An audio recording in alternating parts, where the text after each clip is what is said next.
Assalamualaikum warahmatullahi wabarakatuh.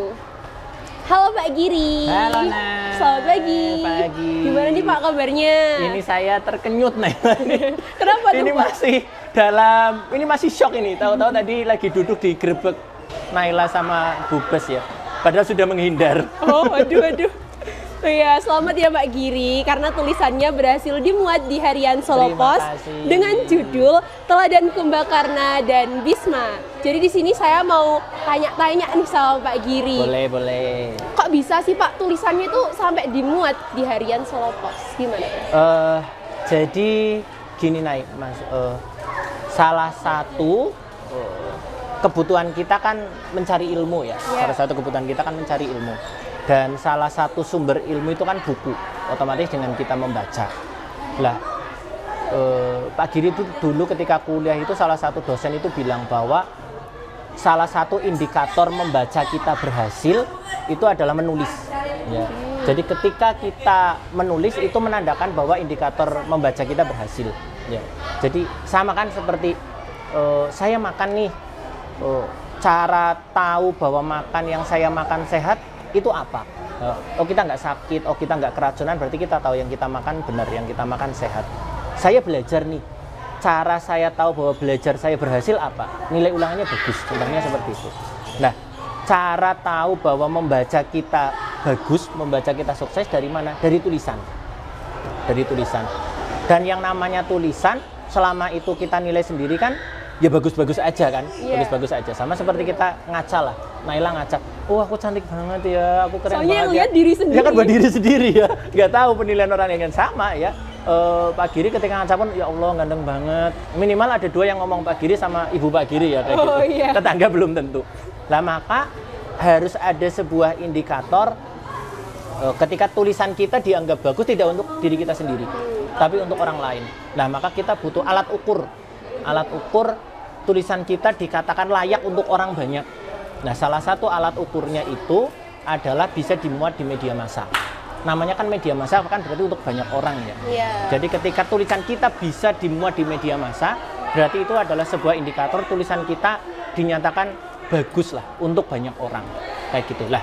Kenapa bisa sampai tahap itu? Gini Nay, yang perlu diketahui bahwa tulisan Pak Giri bisa dimuat di Solo Pos itu tidak tiba-tiba. Pak Giri ngirim 7 kali. Dan yang keterima berapa tuh? Ya 1.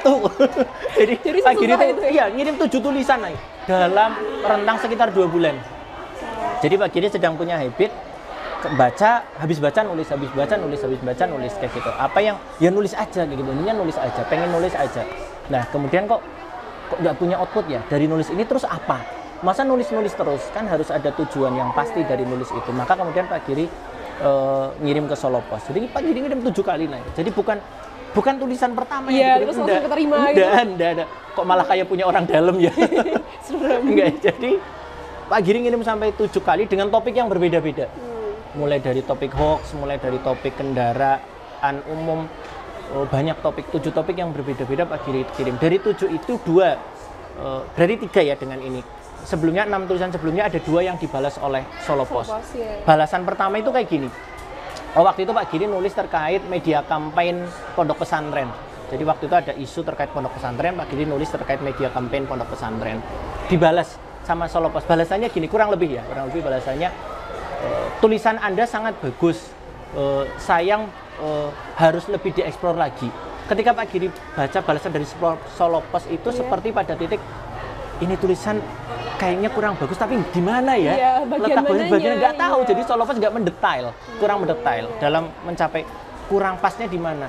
Itu seperti ada orang ngomong, kamu itu terlalu baik buat aku. Baiknya tuh belah mananya? Di sebelah mana? Atau ngomong, kamu itu kayaknya harus berubah deh. Bagian mananya yang harus berubah? Itu sempat bingung. Maka kemudian Pak Giri ngirim lagi. Sampai kemudian ketika Pak Giri nulis terkait topiknya angkutan umum. Waktu itu ada topik terkait, pertama topiknya adalah pembatasan pembelian BBM. Belum sempat Pak Giri tulis topik itu, kemudian muncul topik asuransi kendaraan pribadi. Jadi pemerintah kan memunculkan 2 topik itu. Kemudian Pak Giri nulis topik terkait angkutan umum. Jadi bagaimana revitalisasi angkutan umum. Lah, Solo Pos balesnya udah detail. Gimana? Tulisan Anda bagus, cuma kurang panjang.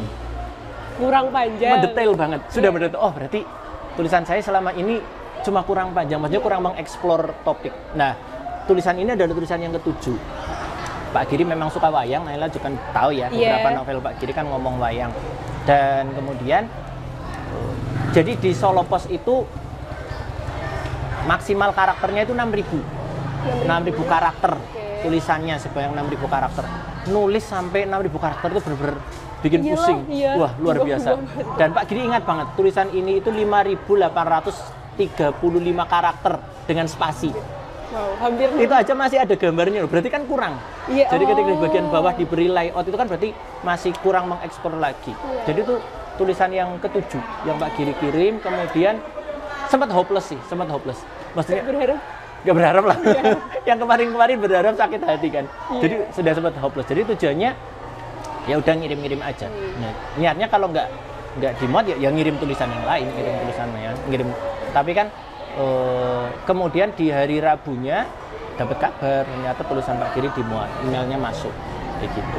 Gimana tuh Pak perasaannya? Wah, kok bisa ini? Senang jelas ya, bohong kalau nggak senang ya. Senang jelas. Jadi oh ternyata tulisannya bisa sampai dimuat di media cetak itu senang. Dan kemudian ada satu target yang tercapai. Jadi kan Pak Giri punya target tulisan Pak Giri bisa dimuat di media cetak yang dimana tidak punya kenalan orang dalam.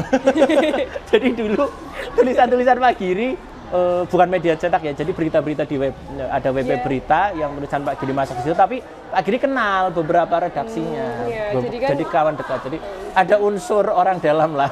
Ya meskipun tulisannya ya dibuat sebagus mungkin, tapi ada unsur orang dalam juga lah. Ini benar-benar nggak kenal siapapun sama sekali, ngirim dan bisa dimuat itu otomatis senang banget. Oh tulisannya bisa dikirim, nggak bisa tidur Pak Giri. Wah terbayang-bayang, wah 7 hari 7 malam. Ya nggak kan baru kemarin dia uploadnya ya. Yang jelas senang. Kemudian yang kedua menjadi indikator oh ternyata tulisan yang bisa diterima oleh media cetak dalam hal ini Solo Pos ya adalah tulisan yang kurang lebih seperti ini kayak gitu secara tata. Karena kemarin Pak Giri sempat baca kan ada beberapa perubahan ya dari segi penulisan, dari tim editor kan otomatis harus mengubah dari beberapa segi tulisan. Ya senang, kemudian bisa memahami tata cara penulisan ya. Kemudian jadi momen belajar lagi kayak gitu untuk terus menulis lagi. Jadi motivasi lah untuk menulis lagi.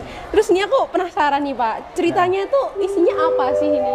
Boleh diceritain nggak? Jadi topik terkait Pak Giri kan nulis terkait, karena ini temanya Agustus ya, kan temanya kemerdekaan.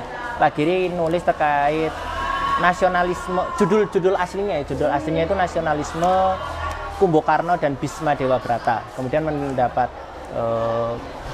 adaptasi atau disesuaikan menjadi Teladan Kumbokarno dan Bisma Dewa Brata. Tulisan ini menyorot 2 tokoh di kisah pewayangan. Yang pertama ada Kumbokarno. Kumbokarno ini tokoh dalam epos Ramayana. Kisah Dewi Sinta itu, Rama, Dewi Sinta, Rahwana. Nah, Kumbokarno ini adik Rahwana.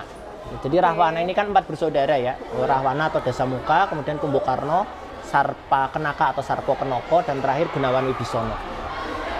Ketika Rahwana mencuri Sinta, ini kan terjadi gejolak di dalam kerajaan Alengkodirjo. Adik dari Rahwana ini beda-beda sikap terhadap keputusan kakaknya yang menculik istri orang. Ya, Sinta kan istri orang, diculik nih. Kebinor, bukan ya? Jadi dibawalah adik Rahwana ini beda-beda sikap. Kumbokarno menyatakan keliru, sikapmu keliru, kembalikan istri orang itu. Bahkan dalam beberapa versi itu diceritakan bahwa jika memang Kakang Dasamuka nggak mau mengembalikan, udah kadung malu nih. Saya siap mengembalikan, saya siap sujud di hadapan Ramawijaya dan minta maaf. Ya, ini sikap Kumbokarno, kembalikan. Tapi ketika Rahwana tetap ngotot dengan keputusannya, ngotot dengan tindakannya yang merasa benar, Kumbokarno memilih pulang ke kesatrian ya. Jadi kalau orang pembesar kerajaan itu kan kayak punya kesatrian sendiri. Kesatrian Kumbokarno itu namanya Panglebur Gangsa. Sarpa Kenaka ini kan orang yang mirip tabiatnya mirip Rahwana. Jadi nggak urusan dengan perilaku kakaknya ya, selama dia dari segi materi bisa terpenuhi, apalagi kan dia tetap kerabat dekat kerajaan. Gunawan Wibisono bersikap sama dengan Kumbakarna, menyatakan bahwa tindakan kakaknya keliru, kembalikan. Bedanya ketika Rahwana tetap ngeyel nggak mau mengembalikan Sinta, si Gunawan memilih membelot. Dia akhirnya berpihak ke pihak Ramawijaya. Jadi Kumbakarna membelot melawan kakaknya sendiri di perang nanti. Ya, jadi Gunawan Wibisono memilih membelot. Beda dengan Kumbakarna ya. Kumbakarna merasa tetap diam di kerajaan, ya, kembali ke kesatriannya. Sementara Gunawan Wibisono membelot. Dia benar-benar langsung ke pihak lawan, dalam hal ini lawan dari Rahwana. Lah, Kumbakarna ini kemudian diam di kesatriannya di Panglebur Gangsa. Kan akhirnya Alengkadirja diserang oleh Ramawijaya dan pasukannya. Lah, ketika Alengkadirja ini diserang, Kumbakarna itu turun ke medan laga, berada di pihak kakaknya. Padahal dia udah tahu kan apa yang dilakukan kakaknya ini salah. Dan peperangan ini pun terjadi karena sikap kakaknya yang tetap mempertahankan kekeh dengan pendiriannya. Akhirnya terjadilah perang. Tapi ketika perang terjadi, Kumbakarna turun ke medan perang dan membela, berada di pihak kakaknya yang dari awal dia kritik bahwa itu salah, itu keliru. Dan Kumbakarna bilang bahwa yang aku bela bukan keangkara mukarkan kakakku, bukan Rahwana, bukan Dasamuka. Yang aku bela adalah tanah airku, yaitu Alengkadirja yang sedang diserang. Masa iya aku hidup di sini, dapat makan di sini, dapat rumah di sini, penghasilan di sini, aku sekolah di sini. Ketika negara ini diserang, masa ya aku nggak bela sih? Ya, itu. Lah, sikap ini kemudian dimiliki oleh tokoh kedua yang Pak Giri ceritakan, bernama Bisma Dewabrata. Pak Giri juga pernah cerita di kelas Naila. Jadi Bisma ini kan sesepuh Pandawa ya. Ketika konflik antara Kurawa dan Pandawa, Bisma tahu yang salah itu Kurawa. Harusnya tahta ini kan haknya Pandawa, tapi kan kemudian dimonopoli sama Kurawa. Ya, kemudian Kurawa menjadi pemimpin yang semena-mena lah, pemimpin negara yang semena-mena. Tapi apa yang Bisma terus mencoba menasehati Kurawa atas pilihan politiknya, atas kesemena-menaannya kepada Pandawa, menindas Pandawa, terus diingatkan. Tapi kan Kurawa dalam hal ini adalah Duryudana ya, seluruh Kurawa yang menjadi raja nggak mau dengan nasihat-nasihat yang diberikan Bisma. Ini udah Bisma kembali ke tempat kediamannya, dan ketika akhirnya meletus perang Baratayuda antara Astina yang dipimpin oleh Kurawa dan para sekutunya, dan Amarta yang dipimpin oleh Pandawa dan para sekutunya, Bisma kan juga turun ke medan laga di pihak Kurawa. Iya kan, dia tidak di pihak Pandawa, padahal Bisma tahu yang salah Kurawa, yang benar Pandawa.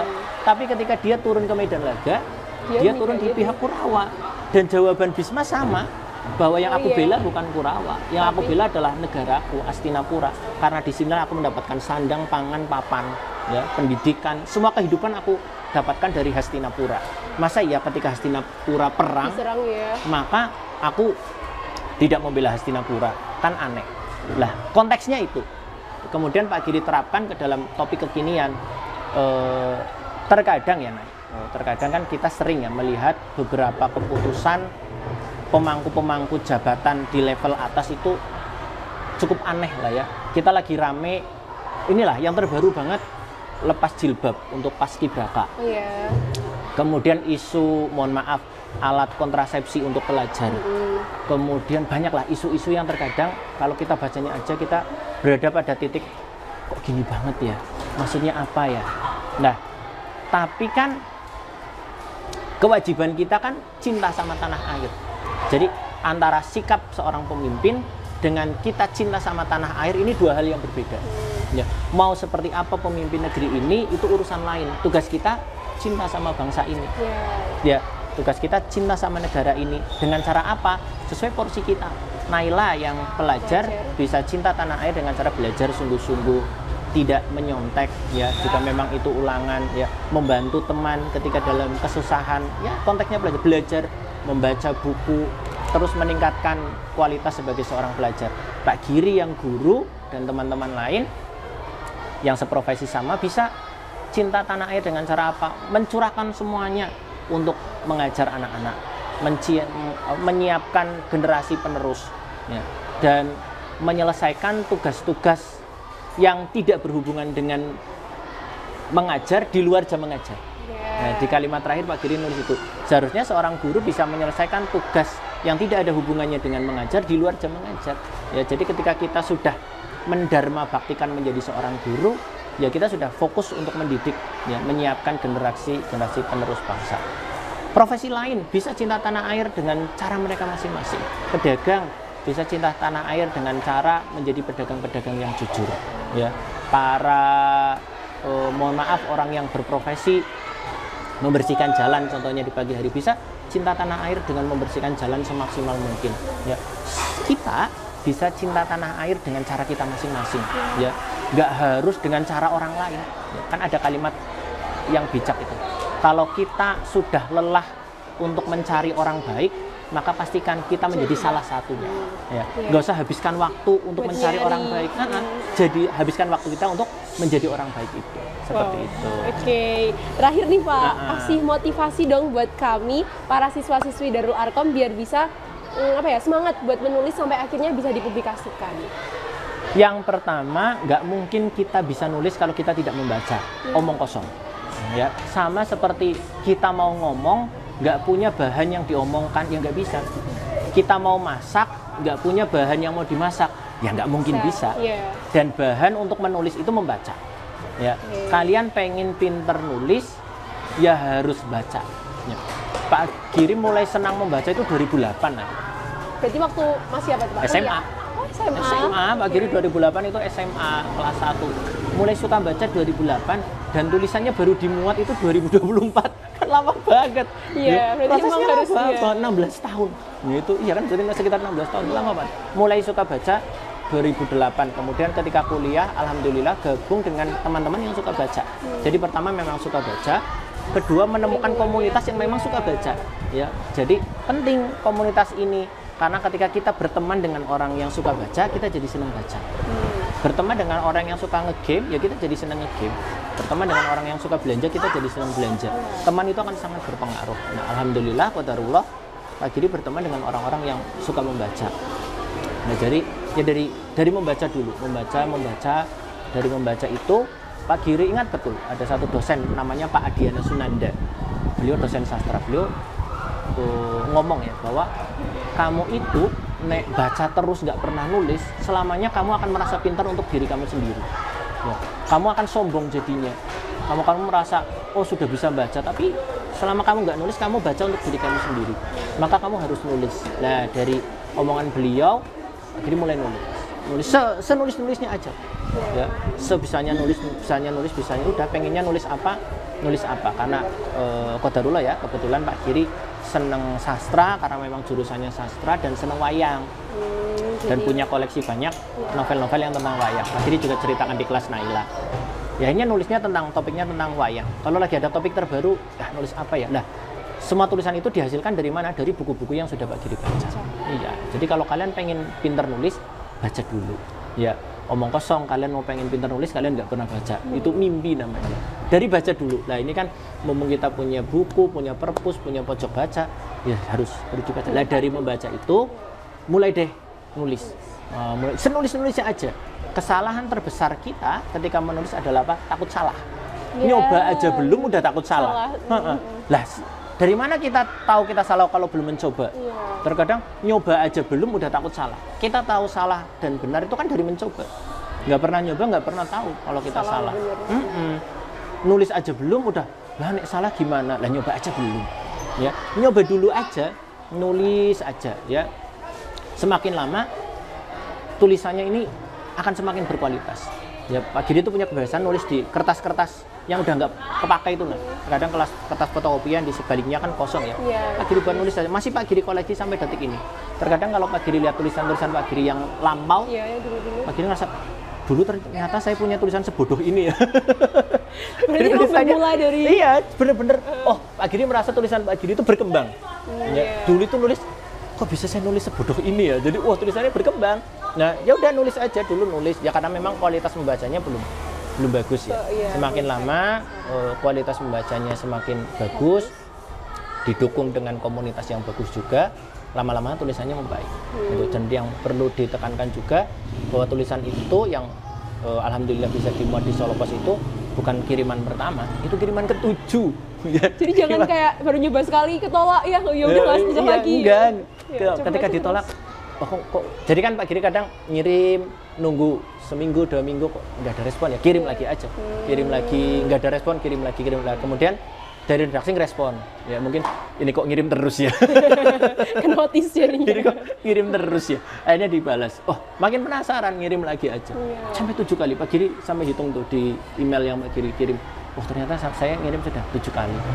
Jadi ya nyoba terus ngirim. Mungkin kalau dari anak-anak ya, para siswa coba dari membaca dulu. Nggak punya buku atau bahkan nggak suka baca. Nggak ada pilihan.